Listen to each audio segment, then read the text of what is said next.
This is Shira Rubinoff, CEO of the Cybersphere Group.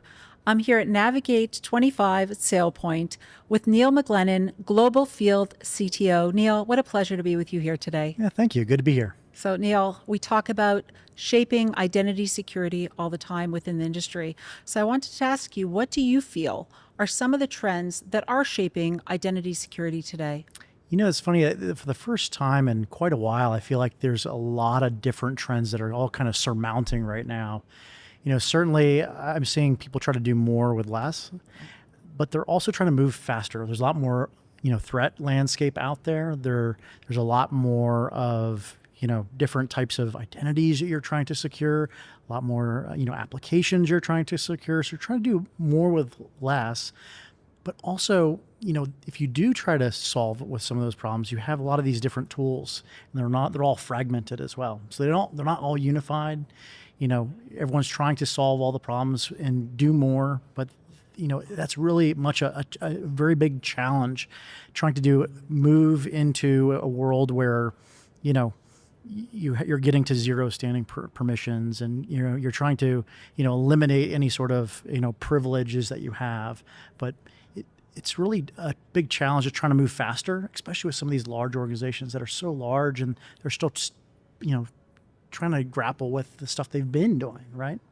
Well, that's always a big challenge with some of the larger companies. We do things as we do, don't tell us how to do it, even though the ecosystem is changing, moving faster, quicker, better.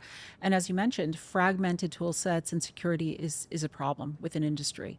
Unification is critical. Without unification, we leave holes of security problems. So that's really important, and I'm really happy that Sailpoint is taking a look at that.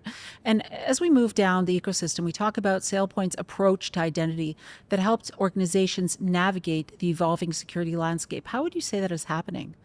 Yeah, I'd say that, one of the things that's interesting about Sailpoint is that, we look at security holistically, right? We don't just look at it as, hey, we're going to have this feature. It's not just a feature type of thing. We look at security in its entirety, right? From the bottom level to the top level, right? Then the other thing is, and this is unique to Sailpoint's DNA, is we've always had this notion of security is more of a partnership type of thing. A security vendor cannot exist, by themselves, right? And I know there's a lot of security vendors that have tried. They've done very well in some of their areas and staking out their product features and things like that. But ultimately, we're all better when we're better together, right? And I think if you look at a lot of the trends in the whole security world right now, everyone's trying to force partnership. And I think what's unique about Sailpoint is that we've always been that way, right? Even if you look at like a long time ago with governance, in order to do governance-based provisioning, you had to partner. We partner with everybody out there. Yes, we offered our own. We partner with everybody too, right? And I think that's the way we continue to look at the security world. You look at data, you look at privilege. People are going to have a variety of different systems in their landscape, and you want to make sure that you can, cover everything from top to bottom and the breadth of everything, so that you can make sure that you cover that full security landscape. That's all comprehensive security control. Oh, very, very well said. And I've spoken to quite a few executives today at the Sailpoint Navigate, and that has been the theme: better together, being able to work together. And that's what we talk about in the cybersecurity landscape, and we talk about in the cybersecurity world.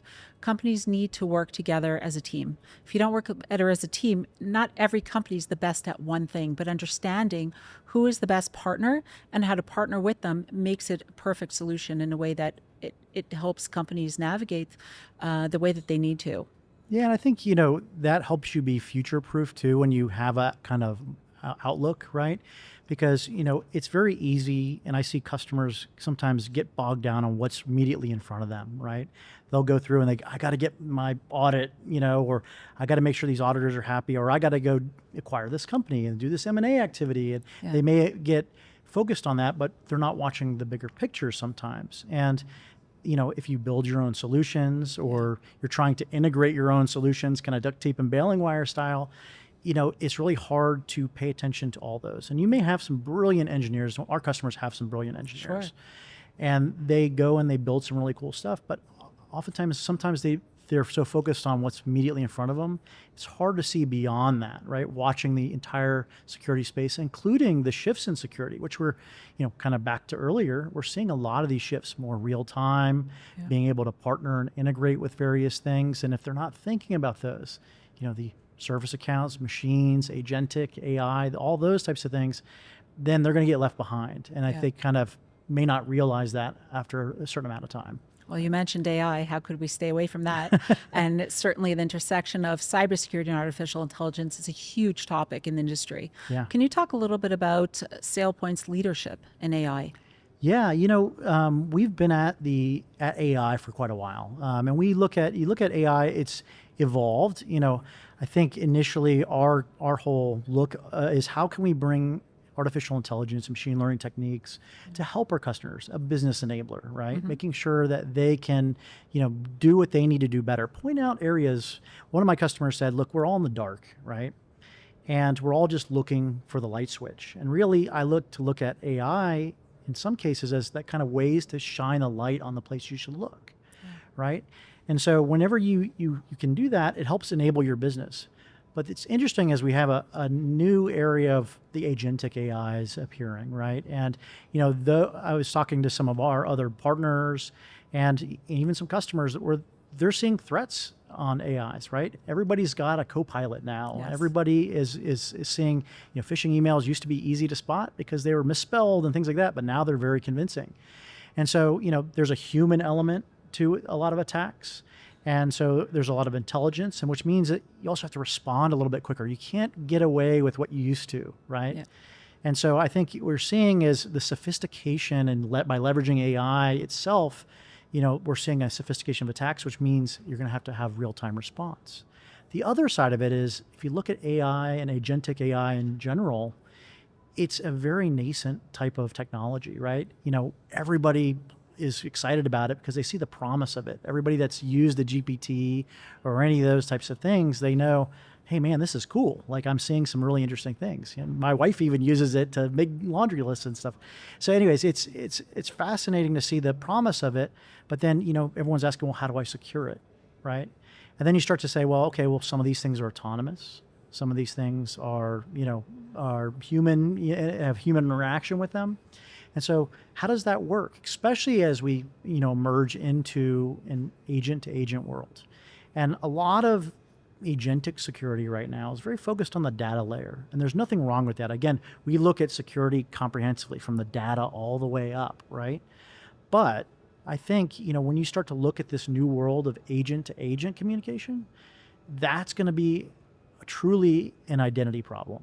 Right? Because you start to leave, maybe you start your agentic world in ServiceNow, but you end up in Salesforce, and then you're accessing data on S3 and AWS. So, what should a person have? And it's kind of taking that human identity and that agentic ping-ponging interaction, where they kind of intersect. That is ultimately that kind of authorization enforcement area, right? Certainly.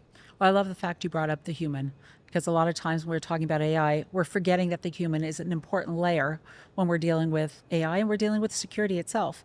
And the proliferation of the two is very, very important. And understanding about that AI is not just securing from within or better, faster, quicker. It's also understanding that they're coming at us in terms of attacks. Right. Their AI attacks are coming much quicker, whether it's agentic, whether it's human-based. There's many different layers that organizations need to pay attention to and understand the nuances of all of them. And really getting down to the data layer, as we all know, data is king. That's what everybody wants. So protecting that from the bottom up is not a may-do, it's a must-do. Yeah, absolutely. And I think, I think what some people kind of forget, that a lot of the accesses that we're focused on ultimately mean data in the end system, or sometimes action, right? Correct. In those end systems. And, we've kind of taken these specialties. If you look at PAM, it's very focused on the action side of things. Go look at DAG tools, very focused on the data side of things. Very rarely do things actually kind of pull it all together. And I think that's what Sailpoint's trying to do. Look at this comprehensively. Look at it, from the identity, what should you have access to?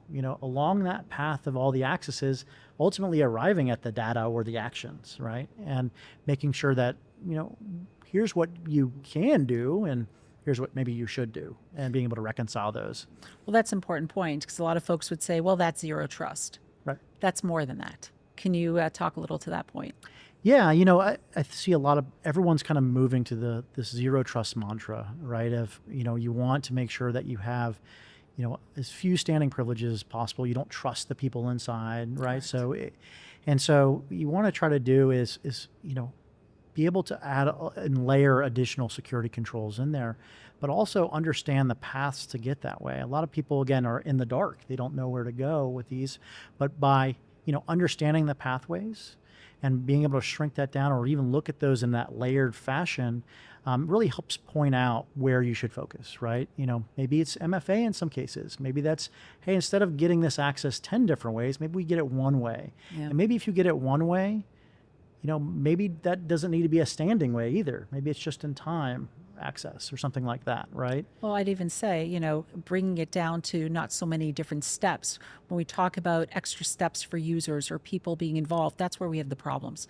If we're able to shrink that, get rid of some extra steps, be able to focus in on it and really do what we want to do, that is a critical piece for organizations because not only will get rid of the human error element, it'll also make it much easier and quicker to utilize. Yeah. When I see a lot of successful security solutions, there's always this natural tension between business and security sometimes, right? And where security gets in the way of business, security sometimes either becomes a second-class citizen in a way.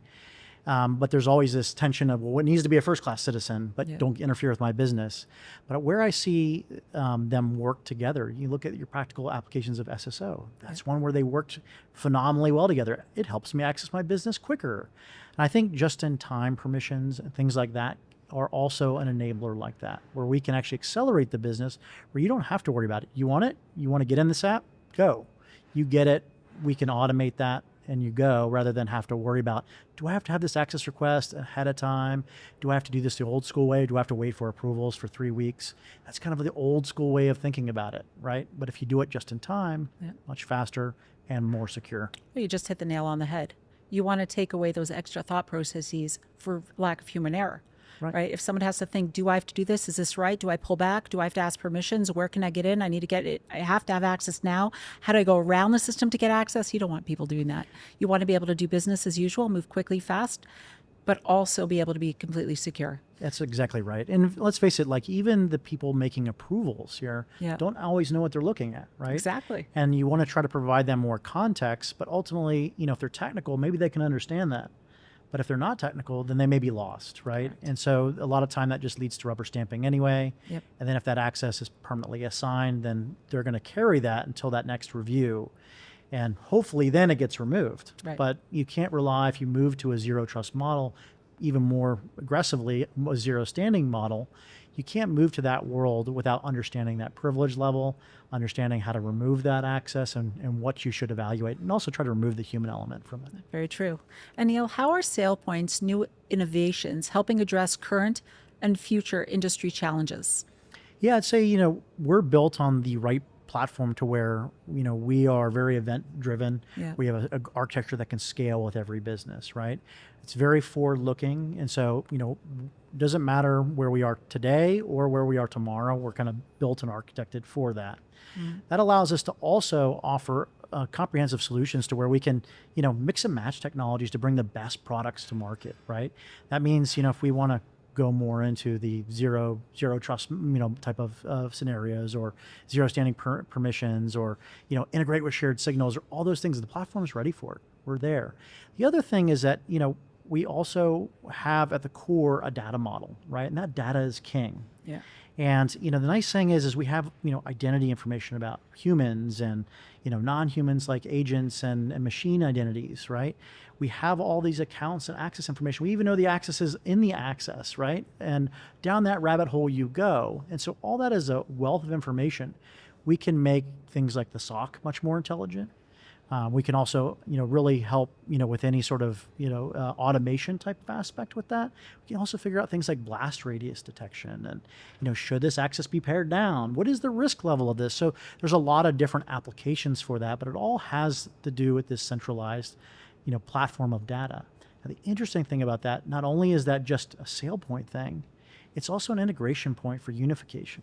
So when we're talking about integrating with other systems, like you hear like Linnell is walking around here at the conference, and HID and some of the other, physical access security, that's not really our world traditionally.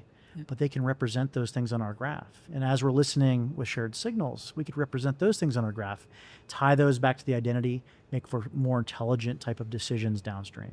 Right. Well, that makes a lot of sense, certainly. And having flexible system and understanding there's not one size fits all. That's right. And everybody has different pain points, everybody has different needs, and every business runs differently no matter what sector they're in. So having that flexibility is key. Neil, absolute pleasure speaking with you today. And before we end, I always ask my interviewees for a cybersecurity point they want to share with the audience, whether it being something personal, something business, anything top of mind that you feel would assist our audience with your knowledge. Yeah, I'd say, from a cybersecurity standpoint, we all are constantly learning, and security itself is not really a learn it once type of motion. You have to continually evolve. You have to stay vigilant and stay educated, right? So, invest in yourself, invest in your company, invest in, solutions like Sailpoint, right? We're all students of life here, and we could always learn more. Sounds great. Neil, thank you for your time. Yeah, thank you. And thank you for joining us from Navigate 2025 at Sailpoint.